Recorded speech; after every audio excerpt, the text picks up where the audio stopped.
On ne va pas vous refuser quand même la parole en 1 minute. Hein. Est-ce que cette situation-là au Mali nécessite le départ de ces bases-là? Comment elle doit être résolue présentement?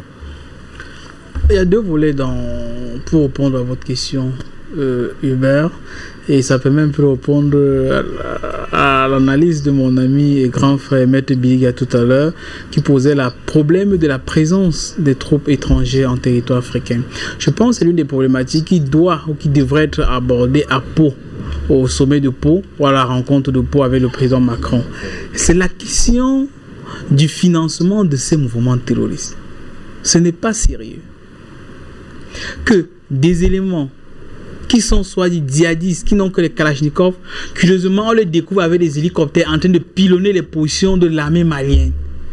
Ce n'est pas sérieux que les gars qu'on dit ne connaissent rien, ont attaqué les Nigériens il y a cela 2 ou 3 jours, il y a eu plus de 65 morts. C'est même la vraie question. Où tire-t-il leur financement?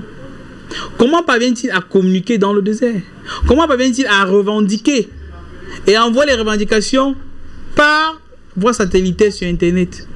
D'où prend-il tout ce matériel qui, généralement, c'est du matériel de très très haute technologie, dont très peu d'armées parfois ont ce type de matériel. Ce qui est sûr, cela vient d'une grande puissance. Mais curieusement, pratiquement dans toutes ces zones sahéliennes, que ce soit au Mali, Côte d'Ivoire, Niger, tous ces pays-là, ils ont tous des bases. Il y a même des bases qui ont des drones avec les scanners. Les Français ont des drones. Comment parviennent-ils pas avoir cela? C'est pourquoi il y a une suspicion. C'est pourquoi le chef d'état-major de l'armée burkinabé a été clair.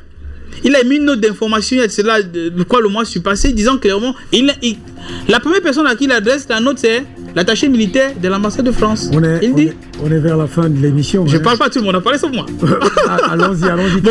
Je sors pour dire ceci, je sors, mon ami Hubert, pour dire qu'en fait, je pense qu'on doit être très très prudent avec le Mali. Pourquoi? Parce que le conflit est en train de prendre une autre tendance.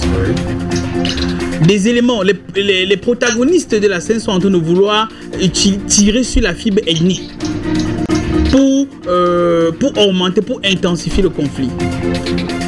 Rien qu'en année 2019, il y a eu 700 incidents impliquant des ethnies dans le centre du Mali, proche des villes de Mopti et de Ségou. De 2016 à 2020, il y a eu près de 2700 morts. Le problème, c'est qu'en fait, l'armée malienne n'existe pas. On par ce problème-là, oui. L'armée malienne n'existe pas, oui, allons-y. Bon, faut la parole de personne. Hein. Je veux dire, l'armée malienne n'existe pas. Et si l'armée malienne n'existe pas, et que les forces terroristes parviennent à donner du matériel militaire aux ennemis qui vont s'entretuer, qui vont s'entreposer, je pense qu'on risque de déplacer le conflit sur une autre sphère encore qui risquerait d'être extrêmement dangereux. Donc je pense que les Maliens devaient être extrêmement prudents et nous devons questionner la présence de ces troupes françaises, puisque avant leur présence, la situation était mauvaise, mais pas pire comme aujourd'hui. Après leur présence, elle en a pire, tout le monde voit. Ok, merci.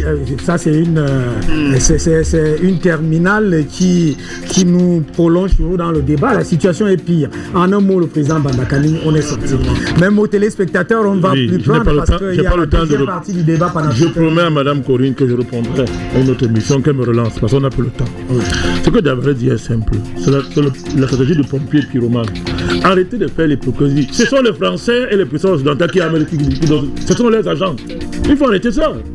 Vous n'avez pas parlé de ça, pourquoi? Ça change quoi? Les faits sont là. On a attrapé des mains en caleçon les services secrets, les agents secrets français au Mali. Vous voulez de quoi? L'armée burkinabé a tous les éléments en main. C'est parce que le président Kaboré il est dans une situation difficile, il fait la diplomatie. Mais les militaires burkinabés ont été clairs. Les éléments sont là. On parle de quoi? Ce sont les Occidentaux, la France, qui mettent le feu dans le Sahel pour coloniser cet endroit-là. Il faut arrêter ça. Alors, on donne les armes aux terroristes, on arme les communautés. On les oppose, c'est la vieille tradition coloniale. Et pour venir convoquer les chefs d'État à Pau pour leur faire du chantage. C'est de cela qu'il s'agit. L'Europe a décidé de prendre les ressources du Sahel, qui sont gigantesques. Mon cher, vous croyez que la convention écologique de l'économie occidentale se fera comment? Vous êtes sérieux? Ça se fera comment? On abandonne le pétrole, l'énergie fossile, tout ça. Ils vont faire comment? Mais on vous a dit que sans votre soleil là. La question est détaillée. Sans votre soleil là. Mais ça va fonctionner comment? On parle de quoi? C'est de cela qu'il s'agit, monsieur Bertondu. On est là, devant l'épuisement, et mon mot est poli, des démocraties néocoloniales. Cette fanfaronnade qu'on a imposée aux pays africains après le sommet de la Baule. Le sommet de la Baule était dirigé par un président français Mitterrand qui volait l'argent des caisses de l'État. Il y a au moins 7 livres en France qui montraient comment Mitterrand pillait les caisses de l'État français. Et pendant qu'il pillait ces caisses de l'État français, il avait transformé l'argent de la France en son argent personnel. Il donnait les leçons au président africain à la Baule pour le dire gérer bien ma chère conscience. On nous a demandé de faire les démocraties néocoloniales. Vous avez élu le président IBK, le président Cavore, tous ces présidents qui sont là-bas en Afrique de l'Ouest ont été élus démocratiquement. Comment des présidents peuvent aller aux élections, dire à leurs électeurs que bon, mettez-nous au pouvoir, on va changer les choses, sans avoir une anticipation de la situation géopolitique de leur pays. C'est quoi ça, Hubert, de tout dire? Alors, pour que maintenant, après 2 mandats, M. IBK se rend compte que, mais il ne dirigeait pas un pays et qu'il n'avait aucun pouvoir et qu'il était un pion de Français, il se rend compte lui-même. Donc nous saluons le peuple malien, nous lui apportons tout notre soutien. Nous l'avons dit depuis, il faut chasser les bases militaires occidentales en Afrique, il faut les chasser par tous les moyens, que le peuple du Mali, d'Afrique de l'Ouest, comprennent qu'ils ont notre soutien. Ne reculez pas, n'ayez pas peur. Vous êtes dans une dynamique historique.